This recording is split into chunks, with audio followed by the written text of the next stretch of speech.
Welcome to the Albany Herald Tour, and that buzz you hear is coming from the Hornets' Nest here in Pelham, Georgia, as the Pelham Hornets versus Clinch County is our game of the week. Over 300 votes cast, and the boys from Single A and GHSA took out the boys from Double A and GISA, Paul. Yeah, that's right. We had the Sherwood Southwest Georgia game also this week. I think a lot of people thought that might get the masses out. A pretty big game over there, but boy, Pelham has spoken, and when Pelham speaks, you listen. They had almost 200 votes just from their people alone. I heard that they were giving the text messages to the kids. Yep. They were making announcements at school because they care about this game because, quite frankly, it's the biggest game we've seen in Pelham in, well, I can't tell you I remember because I've only been here for 2.5 years. It's definitely the biggest game they've had here since then.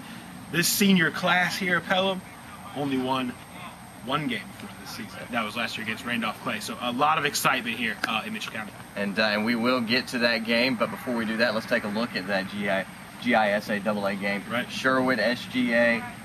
People have been talking about it on internet message boards for far too long for my taste. Right. But the storylines, everybody knows them. But it'll come down to the two running backs, Dontavius Brown for SCA, and obviously Niall Knapp, former Sherwood Christian Academy Eagle, now current Southwest Georgia Academy Warrior. Yeah, a lot's been made of that, and probably to a fault, to be honest. I mean, it's a kid that wanted to transfer. He put up great numbers for Sherwood, and he was a great player for their team. He decided to go somewhere else. Let's move past it. You know, the point is, you have two very good teams here in a game with a lot at stake. The region title is at stake, and Sherwood Christian is a team that they have kind of, as the season has gone along, they've started to find themselves a little bit more. There's a lot of changes to do. A lot of new guys coming in, a lot of people trying to mesh. So they really seem to be starting to find themselves, and I wonder how they're going to be motivated from a loss to Tift area that we saw. The last big game they played, they lose 32-30, came back, missed a two-point conversion at the end to fall short. In this big game, in this next big spot, will they have learned from that adversity against an SGA team that is talented, big, physical, all those things, more so than any team that Sherwood has played this season. So we'll see how they respond.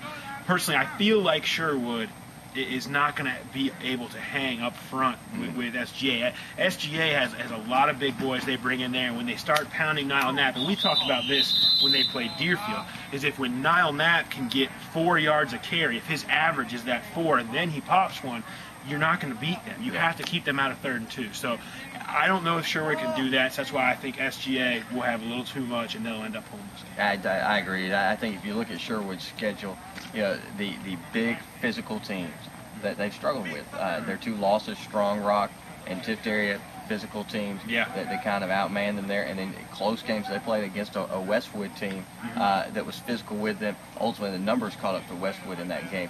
I think SGA is talented. They've only lost the one game all year. I agree with that. I think SGA comes out on top. Now a game in GHSA in single A action that has relevance. Not only, and we didn't think it would. No, not only for that game, but also for the game where we were at. Randolph-Clay, only 2-6 on the year, but they're 2-1 in region play. They're going to face off against Seminole County, who's 6-2, also 2-1 in region play. Last time we talked about Seminole County, we thought they were going to come out on top against Miller County, and it just didn't happen. So they've had the week off. Randolph-Clay played Miller County pretty tough. You know, all of a sudden this game, like you said, we didn't think it was going to be something, but now it is. Yeah, it is. Randolph-Clay, 39-28 against Miller County. Miller County, outside of their loss to Early, had not allowed more than 1 touchdown in the game all year. And then Randolph goes out and puts out 28, and this was coming off of 2 wins for them. They seem to be a team that's finding their way. And you see this at this point of the season. A lot of these teams that were young, lots of new parts that have a lot of possibilities for the future, putting it together towards the end of the season. We're seeing that now. Everything that Seminole's done to this point, it don't mean anything. They've got to go out, they've got to find a way to beat Randolph, and you think that they're going. I mean, honestly, they're a pretty overwhelming favorite, even with everything that Randolph has done to help themselves. Seminole still has the speed. They seem to still have the athletes. They can go out-athlete Randolph, play a little bit. But the way this Randolph team is playing, it really makes me think that this game could be very close. And Seminole, you know, the few games that they've been tested have not done necessarily very well. I mean, they didn't really come through in the big game against Miller. Made a couple mistakes that were uncharacteristic, didn't play the types of games that they've been playing. You wonder is if they get into another close contest here with Randolph, if some of those things will start to trip them up again. I don't think it's going to matter. In my opinion, Seminole goes out, they win this by about 3 touchdowns. But if it does get close, if Randolph can find a way to keep it close again in the fourth quarter, I think the momentum maybe shifts back over to the Red Devils and Seminole will be feeling the pressure. Well, it's definitely going to be 2 great games, but the game of the week is the Pelham High Hornets facing off against Clinch County, hosting Clinch County, and that's why we're here. We had a chance to talk to Coach Jim Morrell about his team. An amazing turnaround, 0-4 to now 4-4. Hear what he has to say. Coach Jim Morrell is here with us, the Pelham Hornets, and Coach, we appreciate you being with us. Thank y'all for the opportunity. From 0-4 to 4-4. What's the biggest difference?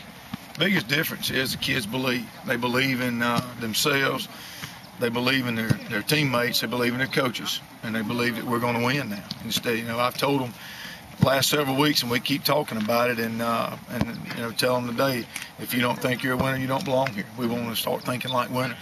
So you take that mindset, and we could run through the stats from your games against Clinch County in the past 6-7 years, and you know it and everybody knows it.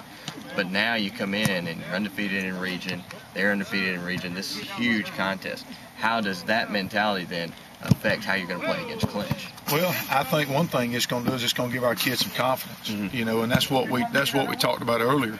You know, in the year when I talked with Scott earlier this year when he interviewed us for what, you know, tell me about your year, and I talked about winning games early. We had to develop some confidence early to be successful in the later part of the year. Well, we didn't get those wins, but we didn't give up. The kids kept working hard. They kept doing what we asked them to do. They kept believing. These kids have been a tremendous. They've given us everything we've asked for in the weight room, from regular workouts during the year, off-season workouts, summer workouts. You know, they've done everything that we've asked them to, and put their trust in us to get where we need to be, and that's you know, that's the biggest difference. You know, it's just them believing, and they've got some confidence now in that they can win the ball game. You know, we've talked about the last 3 ball games we played, we've not done very well in the first half. You know, we want to come out and establish the first half Friday night, and that's our challenge for this week, is to be a first half and a second half team. Our defense has played well. And in Bacon County, we gave up a couple of touchdowns, but the offense didn't help us out in the Bacon County ball game. But they come out and go up 21-7. We scored 20 points to win that one 27-20. And then the next week we're 0-0 at half, scored 21. Last week it's 12-0 against Atco. And we come out in the second half, put 35 points on the board. And, you know, we want to be able to come out and start off right away in that first half and get after things early. If to give people an idea when they're watching the game between you and Clinch, if there's a matchup to watch that you think will really kind of tell the story to the game, what would you say it would be? They've got a great quarterback and they've got a great running back. 2 tremendous athletes. The Cooper kid, he's just a junior. His dad was a great athlete over there. Back when I started coaching, he was on the football, basketball, and baseball state championship team, and now his son's playing, and I know that's a thrill for him. And he and their running back is real good. They're very quick on the line. You know, size-wise, we match up very well in the trenches. Speed-wise, you know, they probably have an edge on us on the speed.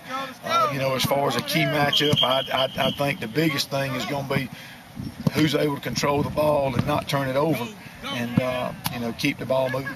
I'll get you out of here with this. You know, the success that you're having now, the run that you guys are on. Talk a little bit about your senior class and kind of what they've meant. We got 9 seniors or 10 seniors. In this senior class, we started off, I think, with 12 this year, and we had a couple that aren't with us anymore. But this is probably the best senior class overall that I've had.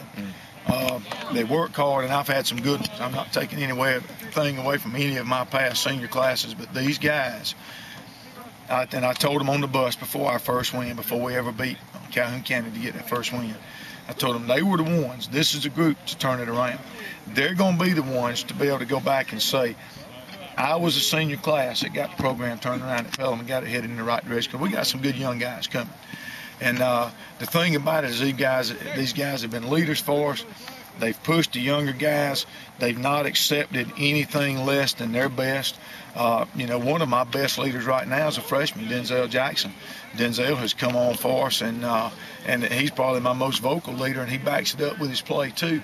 And he's learned from those guys, and they have set the example and set the tone for these younger guys.